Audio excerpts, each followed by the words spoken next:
a conservação da quantidade de movimento nos traz uma importante ferramenta para o estudo das colisões. Aqui faremos o estudo das colisões em uma dimensão. Ora, então vamos pensar aqui nessa situação. Eu tenho duas partículas, né, de massa m1 e m2, com suas respectivas velocidades antes da colisão, que eu vou chamar aqui de v1i inicial, né, e v2i, que é a velocidade 2 inicial. Bem, durante a colisão, que é justamente essa parte aqui de baixo dessa figura, elas experimentam uma troca de forças que geralmente, né, são intensas, que podem causar, inclusive, deformações, né? Mesmo que você não veja, elas acontecem a nível microscópico, né? De modo que, então, você não vai conseguir ver isso. Mas é importante dizer que, é claro, que quando acontece essa colisão, há dissipação de energia. Você percebe isso pelo som emitido na colisão, né, o barulho do choque. Você tem também o aquecimento dos corpos em alguns casos, podendo inclusive haver quebra desses objetos e voar fragmentos deles. Bem, o que a gente conclui é que essas coisas que acontecem durante a colisão são processos complexos. Né? Mas vamos ver depois. Depois, né, cada um dos corpos segue aí, um determinado sentido, já que estamos falando de uma colisão frontal. Então, eles podem ambos ir para a direita, ambos para a esquerda, ou um para a direita, outro para a esquerda, como está exemplificado aqui, né? Com suas velocidades v1f, que é a velocidade de 1 final, e a velocidade v2f é a velocidade de 2 ao final do processo de colisão. Mas, vendo todos esses processos, o antes, o durante e o depois, é que nós percebemos que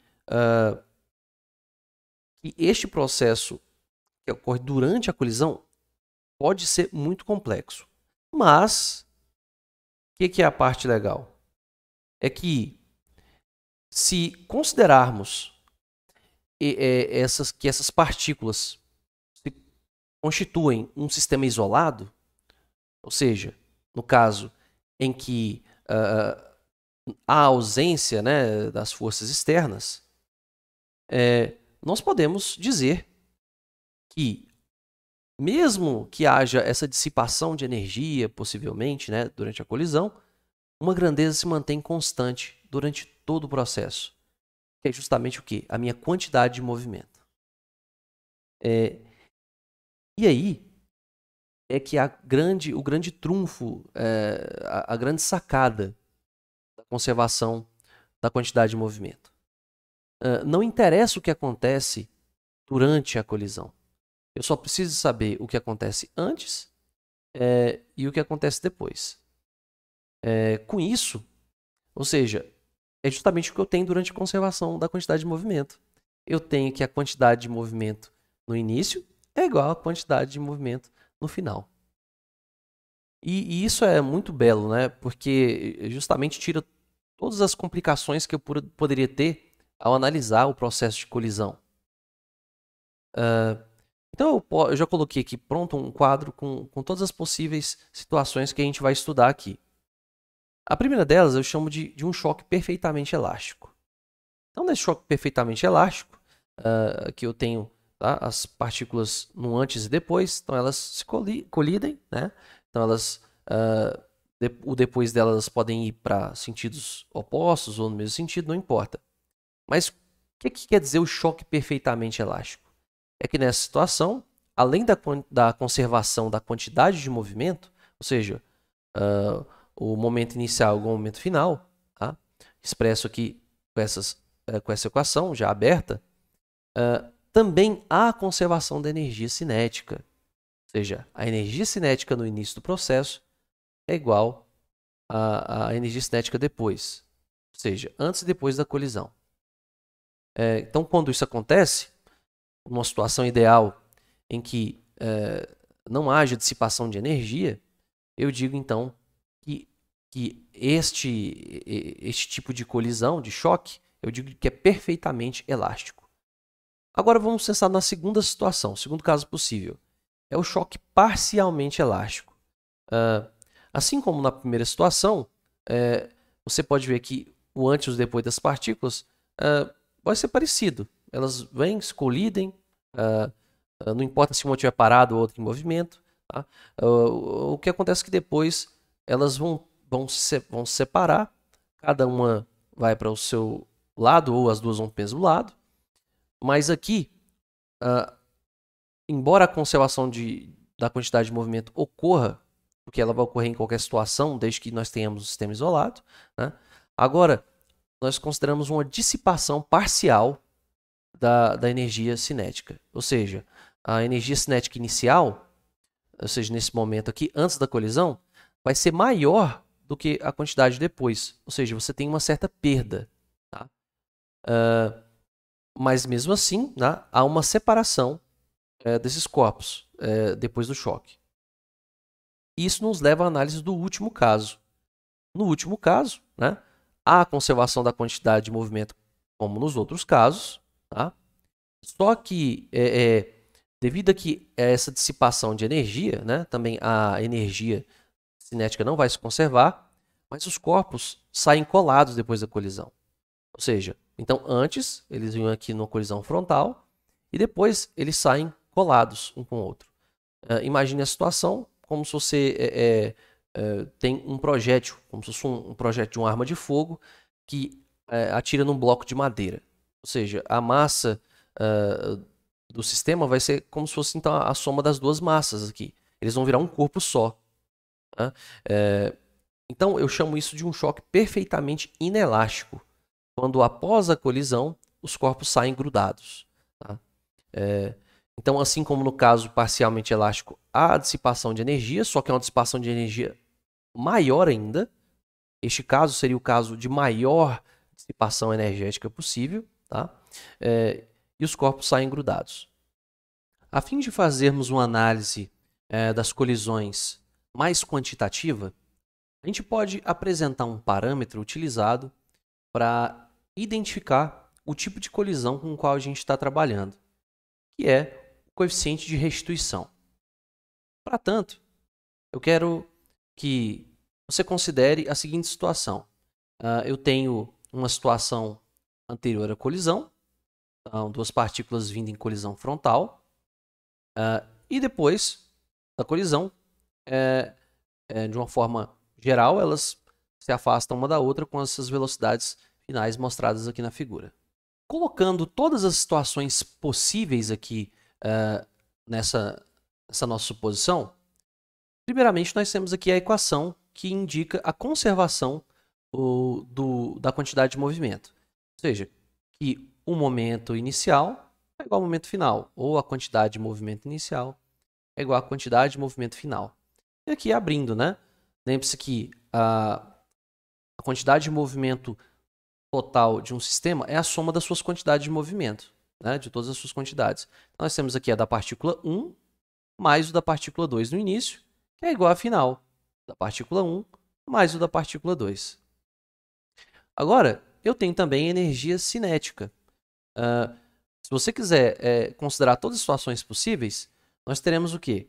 Que a energia cinética no início do movimento dessas partículas vai ser maior ou igual à energia cinética no final. Ou seja, no caso que ela for igual, significa que tem conservação, eu estou considerando um choque perfeitamente elástico. Caso ela seja maior, eu estou considerando uma situação em que é um choque parcialmente elástico ou perfeitamente inelástico. São aquelas duas últimas análises que nós fizemos. E aqui estão cada um dos termos da energia cinética de cada uma das partículas antes e após a colisão. Ora, então vamos manipular essas equações aqui. Nesse primeiro caso, eu vou pegar esta equação da conservação da quantidade de movimento E irei colocar todos os termos do lado da equação esquerda, aqui, ó, com o índice 1 da partícula 1 e do lado direito da partícula 2. Então, só vou fazer uma reorganização. Então, vou colocar aqui, ó. Então, eu terei M1 V1i, que é o momento inicial da partícula 1, menos... Então, estou passando este termo aqui para a esquerda. Vai ficar menos M1 V1f, que seria o momento final da partícula, igual, agora, a deste lado esquerdo aqui, ó, direito, perdão. Então, vai ficar M2 V2f menos M2 V2i. Então, eu vou colocar as massas em evidência. E aí, nós teremos aqui, eu vou colocar o M1 em evidência. E vai ficar o seguinte, ó. V1i menos V1f. E desse lado direito vai ficar o M2 em evidência. V2f menos V2i. E aí eu vou guardar essa equação colocando aqui um asterisco. Vamos guardar essa informação. Agora eu vou manipular essa segunda equação, que envolve a energia cinética. Eu vou fazer a mesma coisa que eu fiz aqui para a equação da conservação da quantidade de movimento. Vou colocar todos os termos da partícula 1 na esquerda e os da partícula 2 na direita. Então, assim, eu terei a seguinte equação. Antes eu posso fazer isso aqui. Ó. Eu verifico que, como o termo meio aparece em toda a equação, né, meio aqui, eu posso cancelar. Né? Aqui é irrelevante. Então, posso cancelar esses meios aqui. E aí eu vou fazer aqui com a canetinha verde. Ó. Então, eu terei ó, M1 V1i ao quadrado. Agora passo esse V1f para a esquerda. Menos M1 V1f ao quadrado igual. Agora os termos da velocidade 2. Então, a massa 2 vezes a velocidade 2 f ao quadrado menos m2 velocidade 2 inicial ao quadrado. E agora, da mesma forma, eu irei fazer colocar em evidência, né, as massas. Assim, colocando aqui em evidência, eu terei M1, que multiplica V1i ao quadrado, menos V1f ao quadrado. Igual, colocando a massa 2 em evidência, V2f ao quadrado, menos V2i ao quadrado. Bem, agora vamos utilizar uma propriedade aqui da matemática muito importante. Você nota que o que eu tenho aqui é a diferença de dois quadrados, tanto aqui, né, no termo à esquerda, quanto no termo à direita. E eu posso escrever a diferença de dois quadrados da seguinte forma. Ó. Eu vejo, se eu tenho aqui ó, a ao quadrado menos b ao quadrado, que isso pode ser escrito simplesmente como a menos b, que multiplica a mais b. Então isso não é nada mais do que conhecido como um produto notável na matemática. Então, utilizando essa ferramenta, eu irei reescrever a nossa equação da energia cinética da seguinte forma. Lembrando, né, que aqui eu tenho, na verdade, né, desculpe-me pelo engano, que é maior ou igual, né? Ainda bem que eu corrigi a tempo. Então, aqui é maior ou igual, né? Esse sinal de maior ou igual veio daqui, né? Veio dessa equação.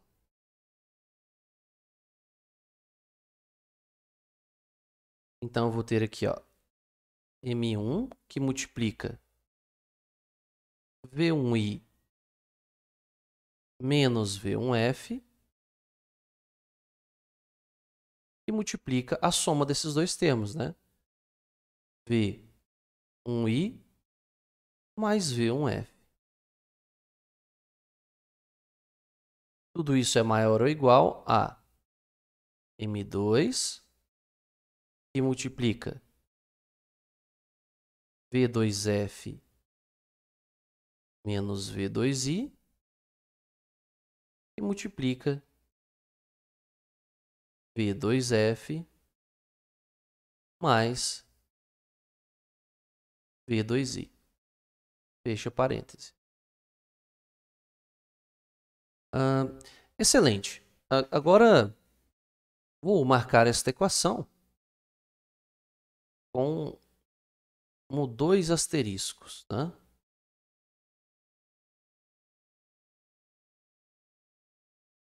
Agora vamos partir para a comparação. Eu percebo que se eu comparar a equação 1 asterisco com essa de 2 asteriscos, eu vejo que este termo que aparece aqui, né, eu vou circular, é o mesmo que aparece aqui, ó.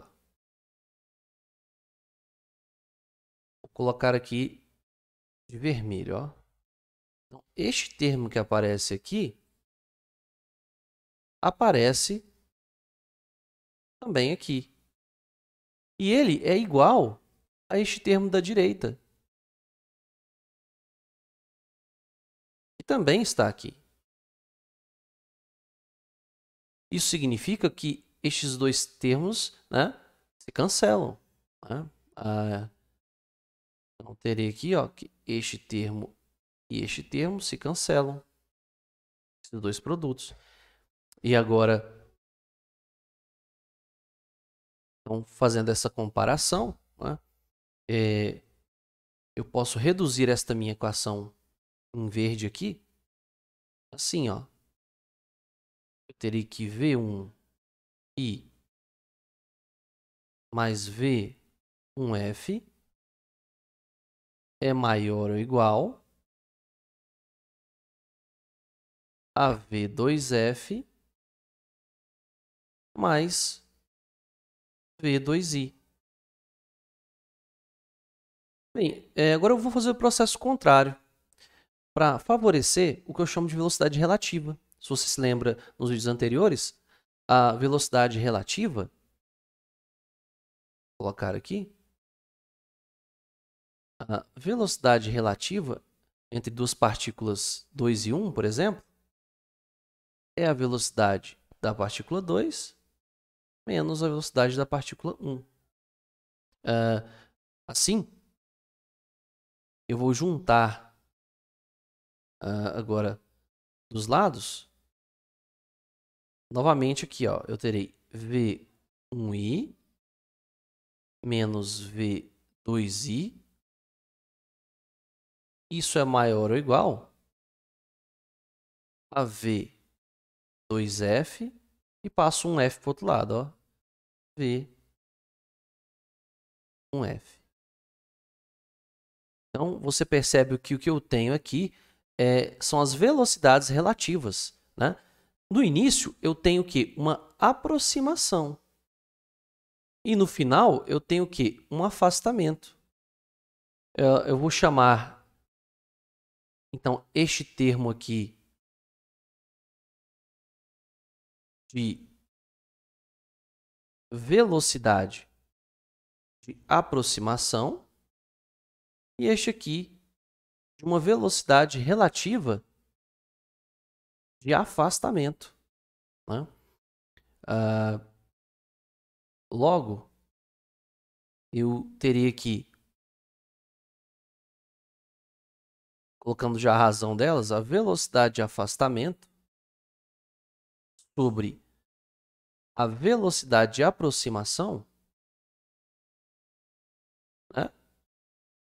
Eu passei este cara aqui dividindo para esse cara, né? Então vai ficar, tudo isso é menor ou igual a 1. E por fim, esta razão me dá o que eu chamo de coeficiente de restituição.